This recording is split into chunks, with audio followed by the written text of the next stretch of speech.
അനസ് ഇബ്നു മാലിക് റളിയല്ലാഹു അൻഹു പറഞ്ഞു അന്ന റസൂലുള്ളാഹി സ്വല്ലല്ലാഹു അലൈഹി വസല്ലം കാന ഇദാ അവാ ഇലാ ഫിറാശിഹി, തങ്ങൾ ഉറങ്ങാൻ വേണ്ടി വിരിപ്പിലേക്ക് ചെന്നാൽ ഖാല, തങ്ങൾ പറയും അൽഹംദുലില്ലാഹില്ലദീ അത്അമനാ, അല്ലാഹുവിനിക്കാണ് സർവസ്തുതിയും, അല്ലദീ ഞങ്ങൾക്ക് അല്ലാഹു അത്അമനാ, എനിക്ക് നല്ല ഭക്ഷണം തന്ന് എന്നെ വയറു നിറയെ എനിക്ക് ഭക്ഷണം തന്നിട്ടുണ്ട്, ആ അല്ലാഹുവിനിക്കാണ് സർവസ്തുതിയും.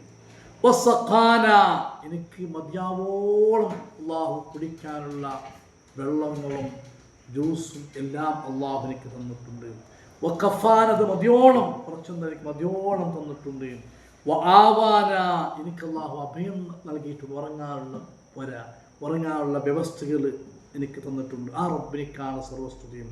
ഫകം മിമ്മൻ ലാ കാഫിയ ലഹു വലാ മുഅ്വി, എത്ര ആളുകളാണ് തിന്നാനില്ലാതെ പ്രയാസപ്പെടുന്നു. കണ്ടില്ലേ പലസ്തീൻ, ഒരു നേരത്തെ ഭക്ഷണം പോലും ഇല്ലാതെ, കുടിക്കാനുള്ള വെള്ളമില്ലാതെ, മൃഗങ്ങൾക്കുള്ള മൂത്രം പോലും കുടിക്കുന്നത് ഞങ്ങൾ കണ്ടുപോയി അല്ലേ? ഭക്ഷണമില്ലാതെ മണ്ണ് കലക്കിയിട്ട് കുടിക്കുന്നത് നമ്മൾ കണ്ടുപോയി. എത്ര സത്യമാണ് മുത്തനബി പറഞ്ഞത്, ഞങ്ങളെ എന്നെ അങ്ങനെ ആക്കില്ലല്ലോ, ആ അല്ലാഹുവിനിക്കാണ് സർവസ്വ. ഫകം മിമ്മൻ ലാ കാഫിയ ലഹു, ഭക്ഷണമില്ലാതെ വെള്ളം മതിയാകാതെ പെടഞ്ഞ് മരിച്ചു പോകുന്ന രംഗമാണ് ഞങ്ങൾ കണ്ടുപോയത്.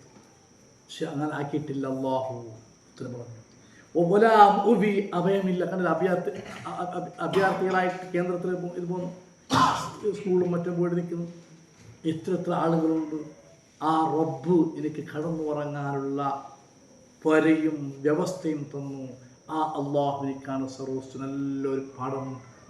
സുബഹിന്ന് മുന്തി വരെ ഞങ്ങൾ ജീവിച്ചിട്ട് ആ ഉറങ്ങാൻ പോകുന്ന സമയം ഞങ്ങൾ വിലയിരുത്തുന്നു, എൻ്റെ റബ്ബ് എനിക്ക് ഇങ്ങത്തെല്ലാം അമത്ത് തന്നു, ഞാൻ ഇന്നത്തെ ദിവസം എന്ത് ചെയ്തു, ഞാൻ എത്ര കളവ് പറഞ്ഞു, എത്ര ഞാൻ ഇന്നത്തെ ദിവസത്തിൽ അനാവശ്യം പറഞ്ഞു, എത്ര ദിക്ർ ചൊല്ലി, എത്ര ഖുർആൻ ഓതി എന്ന് നാം ചിന്തിക്കണം.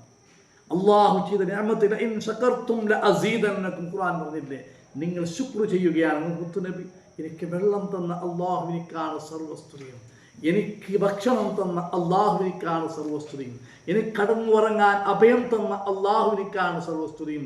ഞങ്ങത്തെ ഭക്ഷണവും ഞങ്ങത്തെ വെള്ളം അത് കഫാന, എനിക്ക് മതിയാകോളം. ഞാൻ ഒരിക്കൽ ചിന്തിച്ചിട്ടുണ്ട്, ഞാൻ ചിന്തിച്ചിട്ടുണ്ട്, നിങ്ങൾ ചിന്തിച്ചിട്ടുണ്ട്. അത് മുത്തുനബിക്ക് അല്ലാഹു ചെയ്ത നിഅമത്തിലേക്ക് ശുക്റായിട്ടുള്ള ദുആയാണ്. ഞങ്ങളും ദുആയിരക്കണം. അൽഹംദുലില്ലാഹില്ലദീ അത്അമനാ വസഖാനാ വകഫാനാ വആവാനാ, ഞങ്ങൾക്ക് അഭയം നൽകി. അല്ലാഹുവേ, ഹദീസിന്റെ ബർക്കത്ത് കൊണ്ടെങ്കിലും ഞങ്ങളുടെ ദോഷങ്ങൾ നീ പുറത്തു തരണേ റഹ്മാനേ. ഹദ്ദസനാ അൽ ഹുസൈൻ ഇബ്നു മുഹമ്മദിൻ الجريري سليمان بن حرب قال حدثنا حماد بن سلمة عن حميد عن بكر بن عبد الله المزني عن عبد الله بن رباح عن أبي قتادة أن النبي صلى الله عليه وسلم كان إذا أرس بليل التجأ على شقه الأيمن وإذا أرس قبيل الصبح نصب ذراعه ووضع رأسه على كفيه. إذا നമുക്ക് വേണ്ടി ഹദീസ് മക്കില്ല. أبي قتادة رضي الله عنه أن النبي صلى الله عليه وسلم الله رسول كان إذا أرس بليل, രാത്രി എവിടെയെങ്കിലും ഒരു യാത്ര പോയിട്ട്, എവിടെയെങ്കിലും ഒരു ഫംഗ്ഷന് പോയിട്ട്, ഏതെങ്കിലും ഒരു ഫംഗ്ഷന് ഏതെങ്കിലും ഒരു യാത്ര പോയിട്ട് തിരിച്ച് വന്നാൽ മുത്തുനബി ഒന്ന് വിശ്രമിക്കും അല്ലേ, ഒന്ന് റെസ്റ്റ് എടുക്കും. എങ്ങനെ? വലഭാഗത്തിന്റെ മേലെന്താക്കും, ചെരിഞ്ഞിട്ട് മുത്തുനബി കിടക്കും. എവിടെയെങ്കിലും പോയിട്ട് എവിടെയെങ്കിലും ഫംഗ്ഷന് എന്തെങ്കിലും പോയിട്ട് വന്നിട്ട് റെസ്റ്റ് എടുക്കാൻ നിരക്കും. ഇനി വന്നതാ, ഇത് രാത്രി പകുതിയായതിൻ്റെ ദിവസം വന്നെങ്കിൽ ഇനങ്ങനല്ല.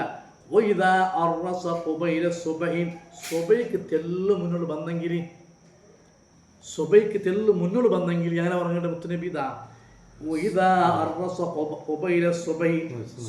മുന്നോട്ട് വന്നിട്ട് റെസ്റ്റ് എടുക്കണമെങ്കിൽ ഹബീബായ മുത്തുനബിന്റെ കോള് കൈയുണ്ടല്ലേ, ഈ കൈയുണ്ട് ഇങ്ങനെ, ഈ കൈനെ വെക്കും, എന്നാക്കും നാട്ടിൽ നിന്ന് കുത്ത വെക്കും. എന്നിട്ട് അലാ കഫിഹി അങ്ങനെ ഇങ്ങനെയുള്ളൂ ഇങ്ങനെ. അപ്പൊ ശരിക്കും എന്താവല പായില് തടിയിരിക്കല. ഇപ്പൊ നമ്മളെ അവസ്ഥ ഉണ്ട്. നമ്മൾ വാടകയ്ക്ക് ഉറൂസിന് പോയിട്ട് വന്നെങ്കിൽ, അല്ലെങ്കിൽ വാടെങ്കിൽ വാതിൻ്റെ പരിപാടി ആക്കിയെങ്കിൽ, അല്ലെങ്കിൽ വേറെ നിൽക്കുന്ന മജ്ലിസ് ആക്കിയെങ്കിൽ, ജാവ് 12 മണി 2 മണി 3 മണി ആയെങ്കിൽ സുബഹി നിസ്കാരം ഉണ്ടാ, ഒരു സുബഹി നിസ്കാരം ഉണ്ടാ.